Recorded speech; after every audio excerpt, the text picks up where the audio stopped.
Operation प्रहार अंतर्गत स्थानिक गुन्हे शाखेची ऑनलाईन जुगारावर धाड, 86,000 रुपयाचा मुद्देमाल जप्त। माननीय श्री पोलीस अधीक्षक यांच्या अवैध धंद्याविरुद्ध राबवण्यात येणाऱ्या ऑपरेशन प्रहार अंतर्गत कारवाई करण्याचे आदेशित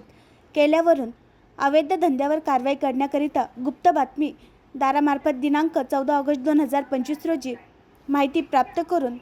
कौलखेड चौक अकोला येथे ऑनलाईन जुगारवर रेड केली असता आरोपी नामे कमलेश मोहनलाल रोहरा वय 35 वर्षे, राहणार कच्ची खोली, सिंधी कॅम्प, अकोला हा fun target online casino game व ऑनलाईन राजश्री लोटो गेमचे माध्यमाने पैशाची हरजीतचा खेळ स्वतःच्या आर्थिक फायद्याकरिता खेळविताना मिळून आल्याने त्याच्याकडून monitor, CPU, mouse, keyboard, wifi router, receipt काढण्याकरिता लागणारे प्रिंटर, इलेक्ट्रिक बोर्ड,